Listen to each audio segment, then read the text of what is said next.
Assalamualaikum warahmatullahi wabarakatuh. Perkenalkan, saya Luna Krasuta Nurlaila. Di sini saya perwakilan dari kelompok 3 yang akan sedikit menjelaskan mengenai hasil praktikum kami, terutama pada acara 6, yaitu acara analisis kesesuaian lahan. Untuk kelompok kami sendiri terdiri dari Maila Asfiani, saya sendiri Luna Krasuta, Olivia Siva, kemudian ada Naswahani Atmaja. Latar belakang yang kita ambil yang pertama itu ada lokasi Kebun Raya Indrokilo yang terletak di Kabupaten Boyolali. Kemudian untuk luasnya sendiri ada sekitar 11,481 hektar. Luas ini sudah mencakup keseluruhan area Kebun Raya Indrokilo di dalamnya dan juga area di luar seperti area parkir dan juga jalan masuk menuju Kebun Raya Indrokilo. Dan yang terakhir ada kondisi biofisik. Curah hujannya tinggi dengan berkisar sekitar 2000 sampai dengan 2500 mm per tahun. Kemudian kelerengannya ada dari datar hingga agak curam. Sedangkan jenis tanahnya sendiri hanya satu, yaitu andosol. Data yang akan kita gunakan pada acara ini sendiri terdiri dari peta administrasi wilayah, peta tutupan lahan, peta LMU, dan juga syarat tumbuh tiap spesies. Sedangkan alat yang kita pakai merupakan software QGIS atau ArcGIS. Kedua software QGIS dan juga ArcGIS ini memiliki fungsi yang sama, hanya membedakan sedikit lokasi tools dan juga tampilannya. Kemudian metode yang akan kita gunakan itu tingkat kesesuaian lahan dianalisis dalam kategori kelas yang terdiri dari 4 kelas, yaitu S1 sangat sesuai, S2 cukup sesuai, S3 sesuai marginal, dan juga N tidak sesuai. Jenis pohon ditentukan berdasarkan jenis pohon terbanyak di kondisi aktual. Penentuan kelas pada setiap jenis tanaman berpaduan pada jurnal yang ada. Jadi dari data yang sudah kita menemukan LMU dari masing-masing tutupan lahan dan juga kondisi di kebun raya Indrokilo ini, kita akan menentukan beberapa pohon yang akan digunakan untuk dikategorikan sebagai kesesuaian lahan. Nah, untuk menentukan bagaimana tingkat kesesuaian lahannya diperlukan jurnal untuk menjadi panduan kami dalam menentukannya. Nah, dalam pengolahannya kita menggunakan software ArcGIS, terutama tools open attribute table yang disitu kita akan menambahkan tabel baru yang berisi tingkat kesesuaian lahan masing-masing jenis pohon yang digunakan. Hasilnya sendiri itu kita mengambil 5 jenis tanaman. Yang pertama ada jati, sengon, tusam, mangga, dan juga durian.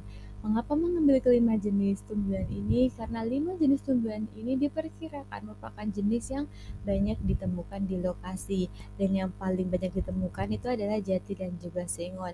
Kemudian beberapa tumbuhan seperti tusam dan durian dilihat dari LMU 1, 2, dan 3 memiliki tingkat kesesuaian S1 yang menunjukkan bahwa tumbuhan tersebut sangat sesuai pada kondisi di kebun raya Indrokilo sendiri dan juga pada semua LMU.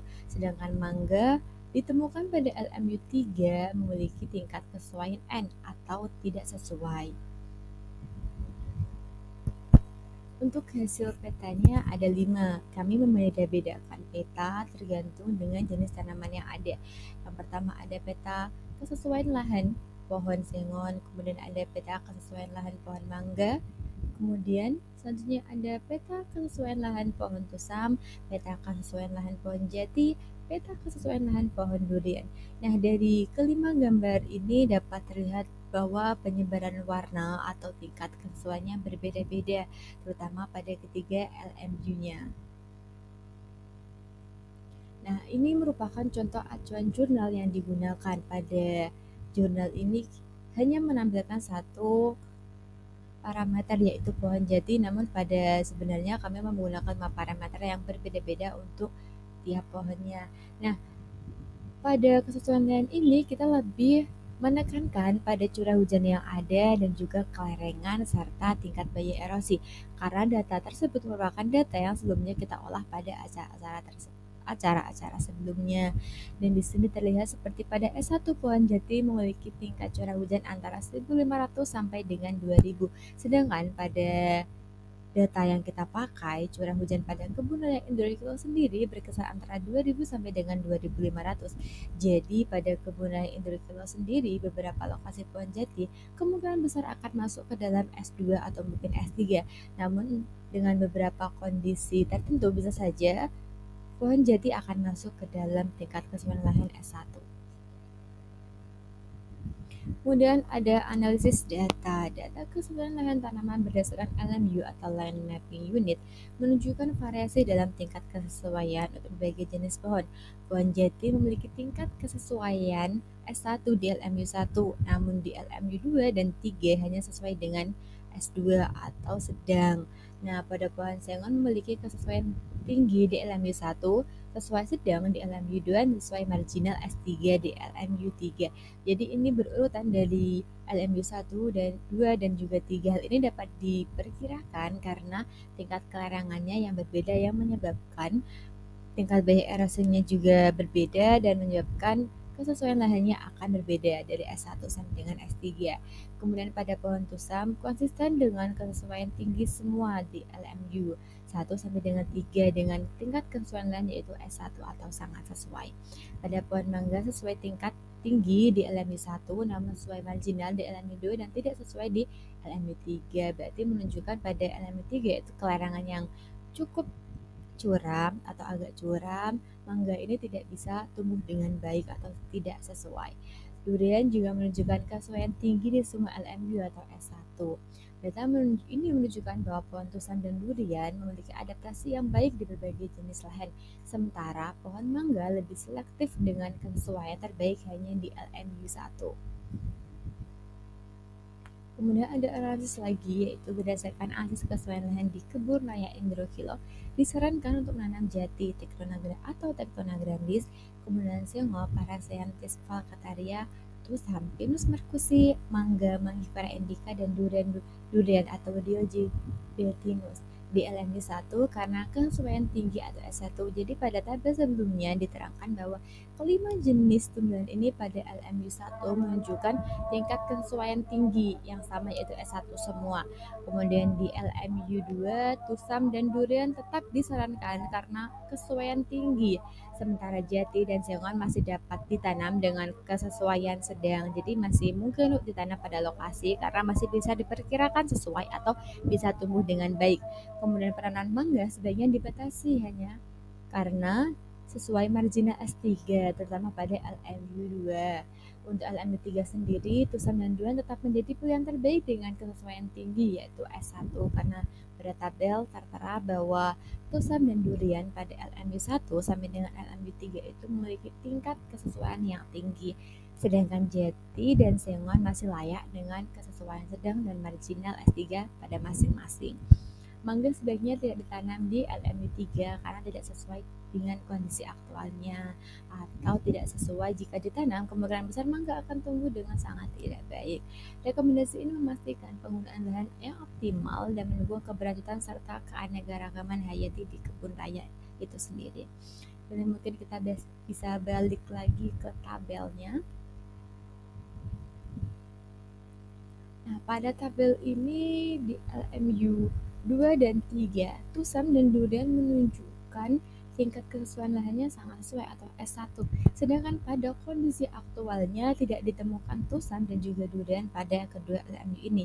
Jadi bisa dikategorikan bahwa kedua jenis tanaman ini merupakan kesesuaian lahan potensial atau dua jenis tanaman ini bisa dikembangkan pada kedua LMU ini. Untuk mangga pada LMU 3 sudah aman karena tidak sesuai dan pada kondisi aktualnya tidak ditemukan mangga sama sekali. Jadi untuk kedepannya bisa dilakukan perbaikan pada LMU 2 dan 3 dengan menanam tusam dan juga durian.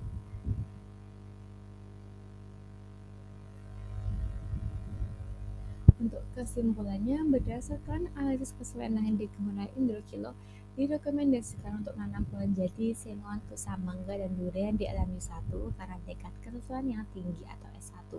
Di LMU 2 sendiri disarankan untuk menanam tusam dan durian yang memiliki tingkat kesesuaian tinggi, sementara jati dan sengon masih layak dengan kesesuaian sedang atau S2. Kemudian penanaman mangga dibatasi karena hanya sesuai dengan marginal atau S3. Untuk alam B3, tulisan mendulang tetap menjadi pilihan terbaik dengan kesesuaian tinggi atau S1. Sedangkan jati dan cengkeh masih dapat ditanam dengan kesesuaian sedang dan marginal pada masing-masing LNU. Mangga sebaiknya tidak ditanam karena tidak sesuai atau masuk dalam kategori kelas N. Rekomendasi ini bertujuan untuk memastikan penggunaan lahan yang optimal, mendukung keberlanjutan, serta menjaga keanekaragaman hayati di kebun raya individu ini sendiri. Jadi dapat disimpulkan bahwa dari kelima jenis tumbuhan ini, dua merupakan yang sangat sesuai pada semua LMU dan menjadi kesesuaian lahan potensial. Sedangkan yang ditemukan bahwa tidak sesuai adalah mangga. Mungkin hasil dari praktikum kami seperti ini dan semoga hasilnya bisa dikategorikan sesuai walaupun kami tidak bisa menjamin bahwa hal ini bisa 100% benar, namun kami sudah mengacu kepada jurnal-jurnal yang ada. Jadi bisa dikatakan bahwa bisa dibilang hasil dari kami ini masih bisa dianggap sesuai dengan kondisi aktual yang ada di lapangan. Mungkin cukup itu, sekian dari saya. Mohon maaf bila ada salah kata dan perbuatan baik yang disengaja atau tidak. Semoga apa yang saya sampaikan dapat bermanfaat bagi saya dan juga terutama kelompok saya sendiri yaitu kelompok 3. Sekian dari saya. Wassalamualaikum warahmatullahi wabarakatuh.